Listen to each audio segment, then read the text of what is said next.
करके। हमसे लोग यही बहस करते हैं, हम आपकी बात क्यों सुने? मत सुनिए। किसने कहा आपको सुनने के लिए? माता पिता का बात सुनने के लिए हम जन्म लिए हैं। ये सब पगला गए हैं, बिना मतलब के घूम रहे हैं गुरु के पीछे। गुरु फुरु कुछ नहीं होता, सबसे बड़े माता पिता होते हैं। कब किस गुरु ने कहा कि माता पिता नहीं होते? किस संत ने कहा कि माता पिता की इज्जत मत करो? किस संत ने कहा कि अपने माता और पिता, जननी और जनक से प्रेम मत करो? पर ये कैप्चर क्यों कर रहे हो? लाद क्यों रहे हो? मैं माता पिता से एक चीज पूछूं, आपकी दूसरी तीसरी पीढ़ी है, अपने बेटे को क्या दिया है? बताओ। टेंशन, डिप्रेशन, कठिनाइयां, गुस्सा, लड़ाइयां, फ्यूचर का भय, इनसिक्योरिटी, क्या दिया है आपने? विचार करिए। अपने आने वाली पीढ़ियों को क्या दिया हमने? धन दिया है हमने, हम अपना पूरा वारिस हम पूरा लिख दिए। वो तो तुम्हारे बाप ने भी तुम्हें लिख दिया था, कौन सा बड़ा काम किया? उनके बाप ने तो उनको लिख दिया था। उसके बाद क्या दिया? धन तो रावण के पास भी था, और तुम्हारे तो तिजोरियों में बंद है सोना। रावण के कमोड, गलियां और नलियां भी सोने की थी, तुम्हारे तो लॉकर में बंद है। धन से मैं परहेज नहीं करता, मैं भी चाहता हूं तुम धनी बनो, खूब कमाओ और मुझसे कुछ सूत्र पूछा करो। मैं भी जानता हूं, अच्छा पढ़ा लिखा हूं, इकोनॉमिक्स ऑनर्स भी हूं, साइंस भी पढ़ा हूं, साइंस में भी ऑनर्स हूं। तो अनपढ़ तुम्हारे पास थोड़ी आगे बैठा हूं।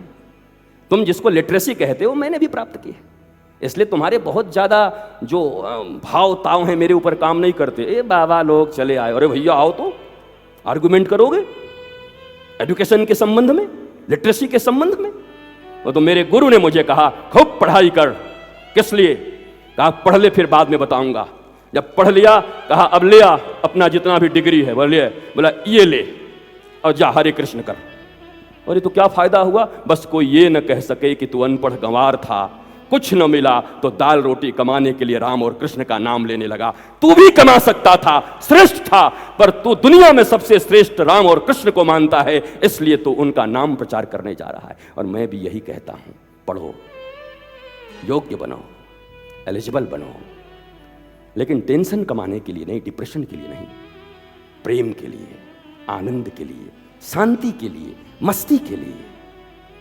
अगर ये चली गई तो बड़े से बड़े पद पे जाके करोगे भी क्या? और मुझे लोग कहते हैं आप राजनेताओं के इतने संपर्क में क्यों रहते हैं? और हमें प्रेम है उनसे, उन्हें हमसे प्रेम है। किसी भी अवस्था में आकर के उनके जीवन में कोई डिप्रेशन ना हो, कोई टेंशन ना हो, वरना चाहत की कोई कमी है। पहले टिकट की चाहत थी, 100 लोग थे, और जब आते तो कहते गुरुजी कुछ नहीं चाहिए, हमके क्या चाहिए? केवल एक बार टिकट आपकी कृपा से मिल जाए, जीवन भर मुझे दोबारा आपसे कुछ नहीं मांगना। बहुत अच्छी बात, टिकट मिल गई।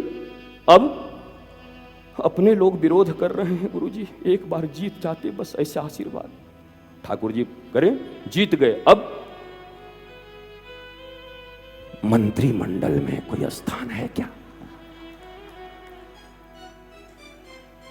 वो तो नहीं, मेरे पास तो नहीं है। तो तीसरे दिन सुना ये गुरु में कोई शक्ति नहीं है रे, ये गुरु फुरु ऐसा का करी। वहां वो पीठ में वो गई रही, मंत्री बन गई। क्या ये तो मैं देखो, वर्तमान में राजनीति पर ही सब कुछ कहा जाता है, इसलिए कह रहा हूं। दुकान के लिए भी यही है, अधिकारी के लिए भी यही है, मकान के लिए भी यही है। पहले 2 दुकान था, फिर 4 दुकान हुआ, फिर 10 दुकान हुआ, अब फ्रेंचाइजी था, अब अपना एजेंसी हो गया। ये सब क्षेत्रों में है। सभी बस इसी के लिए धर्म को साधन समझते हैं। मैं यही बताने आया हूं, अरे राम और कृष्ण ऑटो और रिक्शा नहीं है जिन पे चढ़ के कहीं जाना है, बल्कि किसी और चीज पे चढ़ के राम और कृष्ण तक जाना है। ये दुनिया ऑटो रिक्शा है और पहुंचना कृष्ण के द्वार में है। हमने उल्टा कर दिया, कृष्ण को ऑटो रिक्शा बना दिया और पहुंचना धन के द्वार पर है। इसीलिए तुम्हारे जीवन में अशांति है, तुम्हारे जीवन में डिप्रेशन है, टेंशन है। तुमने आनंद कंद भगवान को छोड़ दिया, उनको रिक्शे बना दिए, उनको साधन बना दिया। जो साध्य था उसको साधन बना दिए और जो साधन था उसको साध्य बना दिया। भगवान के द्वार में भगवान को मांगने के लिए कभी नहीं गए। भगवान के द्वार में और गुरु के द्वार में और पंडितों के द्वार में और मौलवियों के द्वार में और गुरुद्वारों में जब जब गए तो केवल पावर, प्रतिष्ठा, मनी मांगने के लिए गए। क्या कभी कोई आया और आकर के गुरुदेव के चरणारविंद में गिर करके ये बोला कि मुझे कुछ नहीं चाहिए, धन भी है, यौवन भी है, तन भी है, मन भी है, लेकिन मुझे अब मनमोहन चाहिए, हे गुरुदेव एक बार मनमोहन दिला दो? क्या किसी ने कहा? क्या कभी मांगने आए? और आप कहते हो गुरु में शक्ति नहीं है, गुरु को गाली देना शुरू कर देते हो 3-4 दिन के बाद। देख मनीष, होशियार रहना, गाली देगा तो पोल पट्टी पहले खोल दिया हूं। हाँ, मुझसे जो जो जुड़े हैं पहले पोल खोल देता हूं, बाद में वो गाली भी देगा तो बोला गुरुजी तो पहले ही बोले थे। हम अपना सिक्योरिटी लेके चलते हैं पूरा, मैं सिक्योर हूं, मुझे कुछ नहीं कह सकते, क्योंकि मैं चाहता हूं कि तुम्हारे भीतर श्री कृष्ण आए। नंद को आनंद भयो, जय कन्हैया लाल की। एक बार वो परमानंद आनंद अगर हृदय में आ गया तो मैं सत्य कहता हूं, सूर्य की तरफ पीठ करके जो लोग अपनी परछाई को पकड़ना चाहते हैं वो कभी परछाई पकड़ नहीं पाते।